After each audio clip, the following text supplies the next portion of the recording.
عزیزان گرامی آج حالات ایسے ہیں، ان صحابہ کے معاشرے کو زندہ کرنے کی ضرورت ہے۔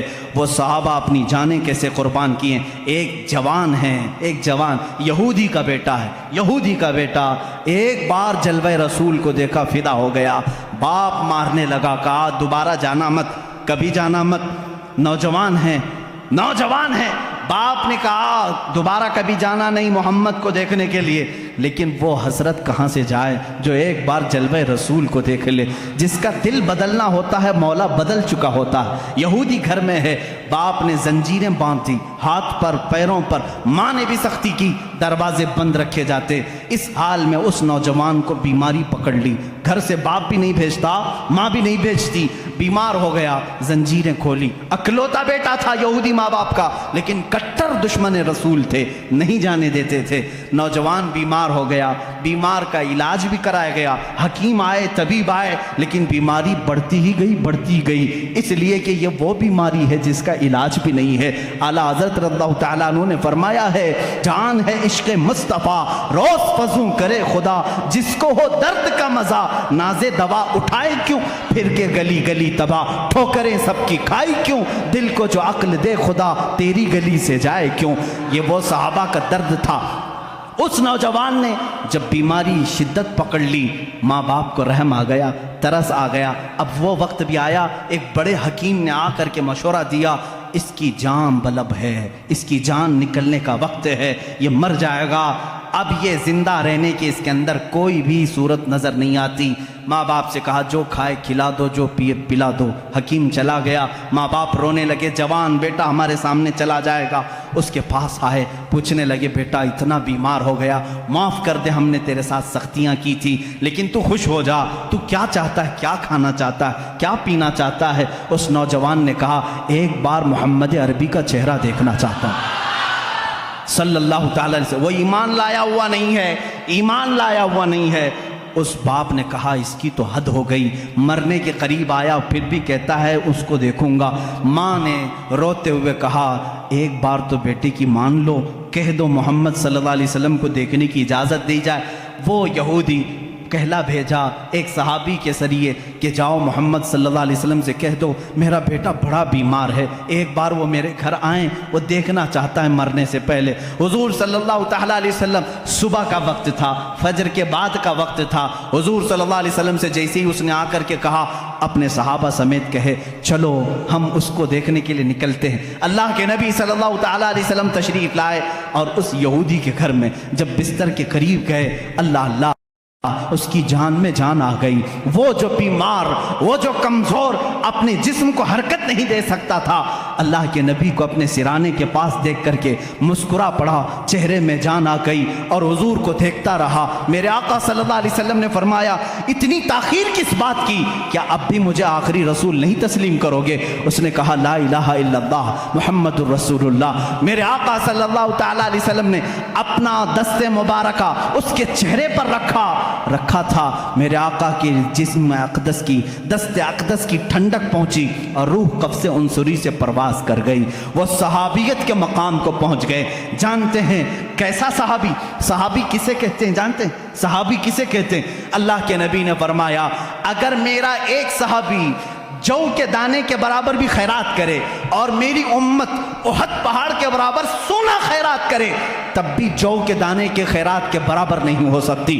صحابی کے مقام کو پوری امت نہیں پہنچ سکتی۔ ارے چلو پیر پیرا میر میرا شیخ عبد القادر جیلانی سے پوچھیں، سرکار غوث اعظم سے پوچھیں، آپ بتائیں صحابی کا مقام بڑا ہے یا غوث کا مقام بڑا ہے؟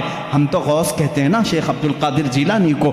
غوث پاک نے کیا کہا؟ ارے تو غوث اور صحابی کے مقام کی بات کرتا ہے، سن صحابی کا مقام کیا ہے۔ وہ صحابی جو رسول اللہ کے ساتھ گھوڑے پر بیٹھ کر کے جہاد میں جایا کرتے تھے، جس گھوڑے پر صحابی بیٹھتے تھے اس گھوڑے کے ٹاپ کے نیچے سے جو دھول اڑتی تھی وہاں تک بھی غوث کا مقام نہیں پہنچ سکتا، غوث کا مقام وہاں تک نہیں پہنچ سکتا۔ صحابی کے گھوڑے کے ٹاپ کے نیچے کی دھول تک اس صحابی کے مقام کو غوث نہیں پہنچ سکتا۔ اور غوث ہزاروں عبادتیں کر چکا ہے، ہزاروں ریاضتیں کر چکا ہے، لیکن آؤ اس جوان صحابی کے مقام کو تو دیکھو۔ صبح کے وقت میرے آقا تشریف لائے ہیں اور چند منٹوں کے بعد انتقال بھی ہو گیا ہے، اور صحابیت کا مقام، اور حد یہ ہے کہ پوری زندگی میں ایک نماز پڑھنے کا بھی وقت نہیں آیا۔ فجر سے ظہر کے بیچ میں ایمان لائے، فجر سے ظہر کے بیچ میں ایمان لائے اور دنیا سے چلے بھی گئے، اور مقام کون سا حاصل کیا؟ صحابیت کا، غوث سے بھی بڑا مقام۔ یہ برکت تھی صرف جلوہ رسول کو دیکھنے کی۔ انہیں نہ دیکھا تو کس کام کی ہیں یہ آنکھیں کہ دیکھنے کی ہے ساری بہار آنکھوں میں، اگر رسول اللہ کو نہ دیکھا تو کس کام کی ہیں یہ آنکھیں۔ میرے عزیزو، صحابہ کے معاشرے کو میں بتا رہا تھا، آج میں اپنی گفتگو کو یہیں پر سمیٹتا ہوں اور سب کو جا کر کے یہ دعوت فکر دیتا ہوں۔ اگر جذبہ پیدا کرنا ہو تو آپ کو فلمی ہیرو اور دنیاوی کیریکٹر کو نہیں۔ آج میں اپنے نوجوانوں کو دیکھ کر کے کبھی کبھار سہم جاتا ہوں، تمہارے بال کس کی علامت ہیں؟ تمہارے کپڑے کس کی علامت ہیں؟ تم اپنے لباس کو پھاڑ کر کے پہن رہے ہو اس لیے کہ فلاں فلم میں کسی ہیرو نے کپڑے پھاڑ کر کے پہنے تھے۔ تم اپنے لباس کو دیکھو ذرا، اور تم اپنے بالوں کو لہراتے ہو کسی ہیرو کے سٹائل میں۔ تم غلام ان کے نہیں ہو، تم غلامی میں بندھے ہو رسول اللہ کی۔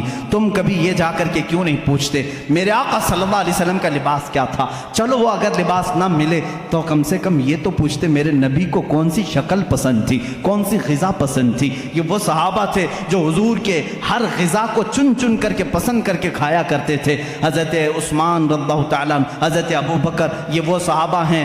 دسترخوان پر ایک بار کدو آئے، لوکی شریف آئی، کسی نے کہا مجھے یہ پسند نہیں ہے، صحابی کھڑے ہوئے اور تلوار نکالی، کہا واپس لے اپنے جملے کو نہیں تو قتل کر دوں گا۔ کہا کیوں؟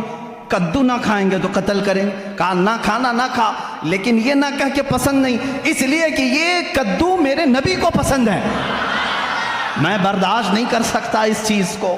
وہ صحابہ کا ایمان تھا۔ صدیق اکبر کے بیٹے کہتے ہیں میں کافروں کی طرف سے آیا تھا جنگ بدر میں، آپ حضور کی طرف سے آئے تھے، بعد میں وہ ایمان لائے۔ وہ بیٹے کہتے ہیں آپ 3 بار میری تلوار کے نیچے آ گئے تھے لیکن میں مارا نہیں، آپ باپ تھے۔ صدیق اکبر کہتے ہیں قسم خدا کی اگر تو ایک بار بھی آتا تو میں کاٹ دیتا، اس لیے کہ تو آیا تھا دشمنان رسول کے ساتھ۔ یہ صحابہ کا ایمان تھا۔ حضرت عمر رضی اللہ تعالیٰ عنہ راستے سے جا رہے ہیں، ایک بار درخت کے نیچے سے اپنا امامہ اس میں لٹکانے لگے، اچھل اچھل کے گھوڑے پر بیٹھے تھے۔ لوگوں نے کہا یہ کیا ماجرا ہے، امامہ لٹکا رہے ہیں اس پر۔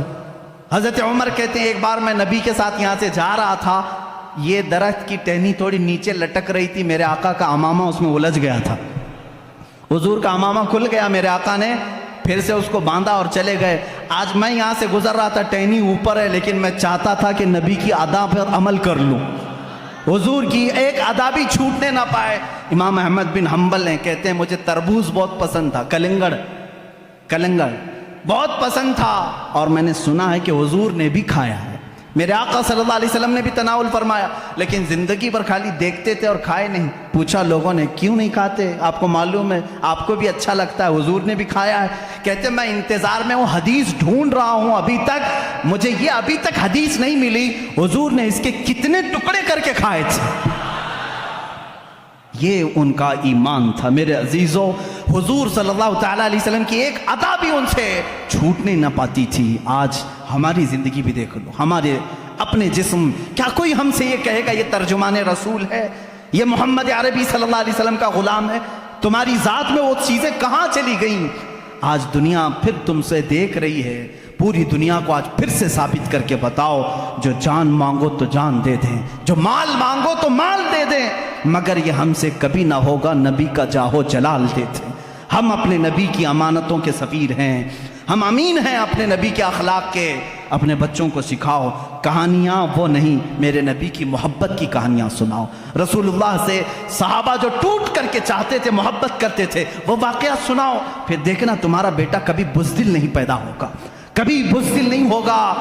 آج ہمارے معاشروں سے شعر غائب ہو گئے، صرف ناموں کے شعر رہ گئے ہیں، اس لیے کہ تربیت ان کی صحابہ کے گھروں کی طرح نہیں ہوتی۔ وہ بدر کے میدان کے وہ 2 شہزادے کہاں ہیں؟ معاذ اور معوذ، 13 سال کی عمر کے ہیں، 13 سال کی عمر کے ہیں، اور کیا کیا انہوں نے؟ 2 چھوٹے نوجوانوں نے، اوروں نے اگر جہل کو مارا، ان بچوں نے ابو جہل کو مارا۔ ابو جہل کو مارا، اس میں سے ایک شہزادے ہیں معاذ، انہوں نے قتل کیا تھا ابو جہل کو، تاریخ میں رقم ہوگا۔ ایک کسان صحابی کے بیٹے تھے یہ دو، 13 سال کی عمر کے، دونوں بھائی ہیں، دونوں نے گرا کر کے مارا سردار قریش کو۔ ابو جہل کے آخری الفاظ کیا تھے معلوم ہے؟ وہ کہتا ہے مجھے غم ہے اس بات کا کہ مجھ جیسا سردار ایک کسان کے بچوں سے مارا جا رہا ہے، مجھے موت کا ڈر نہیں۔ لیکن اس صحابی کے درجے کو دیکھو، جذبے کو دیکھو۔ حضرت معاذ، ان کے کندھے پر ایک کافر نے تلوار مار دی، کندھا لٹک کر کے چمڑی سے لٹک گیا، مونڈھا کٹ گیا، بغل کی چمڑی سے لٹک گیا، لیکن اس شہزادے کا جوش ٹھنڈا نہیں، دوسرے ہاتھ میں تلوار لی، ہاتھ لٹک لٹک کے سامنے آتا تھا، بائیں ہاتھ سے میدان میں آتے تھے۔ 13 سال کا بچہ ہوتا کیا ہے؟ 13 سال کی عمر کا بچہ بائیں ہاتھ میں تلوار لے کر کے آ رہا ہے۔ صحابہ کہتے ہیں ایک منظر ہم نے یہ بھی دیکھا کہ اس 13 سالہ بچے نے بیچ میدان میں اپنا یہ ہاتھ اپنے پیر کے نیچے دبا کے کھینچ کے نکال دیا جو چمڑی سے لٹک رہا تھا، اور پکار کر کے کہا مجھے اس ہاتھ کی ضرورت نہیں جو اللہ کی رضا میں خلل اندازی کر رہا ہو۔ بار بار لٹک کر کے باہر آتا ہے۔ کبھی تم نے یہ سوچا کہ مجھ سے اور میرے رب سے کون سی چیزیں ہیں جو مجھے روک کر کے رکھی ہیں؟ کون سی وہ چیزیں ہیں جو خلل اندازی کر رہی ہیں مجھے رب کی عبادت کرنے سے؟ یہ انٹرنیٹ ہے، یہ گانے بجانے ہیں، کیا تمہیں روک نہیں رکھے مسجدوں سے؟ وہ بچے نے ہاتھ توڑ کے نکال دیا، لٹک رہا ہے، مجھے اللہ کی رضا حاصل کرنے میں خلل پیدا کر رہا ہے۔ تم نے اپنے کانوں سے گانے تک نہیں نکالے آج تک۔ آج میں سمجھتا ہوں اس محفل میں عہد کر کے جاؤ، یا رسول اللہ میں ٹوٹ کر کے آپ سے محبت کرتا ہوں، میں اس جماعت میں ہونا چاہتا ہوں قیامت کے دن جس جماعت کو میرا مولا یہ کہے یہ وہ امت کے غیور نوجوان ہیں جنہوں نے اپنے کانوں کو دنیا کے گانوں سے بچایا تھا، دنیا کے نغموں سے بچایا تھا۔ اے نوجوانوں، غلیظ گانے سننا چھوڑ دو، غلیظ باتیں سننا چھوڑ دو، غلیظ معاشرے میں بیٹھنا چھوڑ دو، زبان کو پاک کرو۔ کیا ہوگا اس کا اجر؟ قیامت کے دن ان کو مولا فرمائے گا یہ سب کو لاؤ، یہ صرف نعت رسول سنتے تھے، قرآن سنتے تھے، ان کو لاؤ یہ گانے نہیں سنتے تھے۔ اللہ فرمائے گا اپنے نبی داؤد علیہ السلام کو کہا کہ ان کو سناؤ آپ اپنی زبان سے، ان کی زبان سے جو سنیں گے 100 سال تک سنیں گے۔ اللہ پوچھے گا اے بندو کیا خوش ہو گئے؟ وہ کہیں گے مولا اور سننا چاہتے ہیں۔ محشر کے دن پھر اللہ رب العزت جنت میں ان کو داخل کرنے کے بعد حوران جنت سے کہتا ہے اب تم اپنی آواز سے ان کو نغمے سناؤ۔ یہ اپنے کانوں کو گانوں سے بچاتے تھے، 100 سال تک حوریں سناتی رہیں گی۔ بعد میں مولا پوچھے گا اے بندے سیراب ہو گئے، خوش ہو گئے؟ اپنے کانوں کو تم نے دنیا میں بچایا تھا، آج میری جنت کی حوروں نے تمہیں نغمے سنائے ہیں، خوش ہو گئے؟ وہ بندے کہیں گے کاش ہم بھی ان بندوں میں ہوں۔ مولا سے کہیں گے مولا اور بھی سنایا جاتا تو اچھا ہوتا۔ اب رب فرماتا ہے داؤد علیہ السلام سے 100 سال سنایا گیا، حوران جنت سے 100 سال سنایا گیا۔ اے فرشتوں حجابات ہٹاؤ، میں سناتا ہوں، یہ بندے سنیں گے۔ رب تبارک و تعالیٰ خود اپنی حمد سنائے گا اور یہ بندے سنیں گے، وہ لوگ سنیں گے جو عشق رسول کے نغمے آج کانوں سے دنیا میں سنتے تھے۔ غیور نوجوانوں، تمہارے لیے یہ دنیا کی خرافات نہیں بنی ہیں، تمہارے لیے شراب نہیں بنی، تمہارے لیے زنا کے اڈے نہیں، تمہارے لیے جوے کے پتے نہیں، تمہارے لیے لڑکیوں کے حسن و جمال کے دھوکے نہیں، بلکہ میں سمجھتا ہوں وہ حسن کیا تمہیں بہکا سکے گا دنیا کا جس کی آنکھوں میں جمال مصطفیٰ بسا ہو۔ آج بھی تم کھڑے ہو کر کے یہی اعلان کرو جو صحابہ کہتے تھے یا رسول اللہ جب تک بکے نہ تھے تو کوئی پوچھتا نہ تھا، جب تک بکے نہ تھے تو کوئی پوچھتا نہ تھا، تم نے خرید کر ہمیں انمول کر دیا ہے۔ ہم انمول ہیں اور رسول اللہ کے ہیں۔ ہم کس کے ہیں؟ اللہ کے رسول کے ہیں، اور ساری دنیا اللہ کے رسول کے لیے بنائی گئی ہے، ساری چیزیں میرے آقا کے لیے بنائی گئی ہے، تو ہم کس کے لیے ہیں؟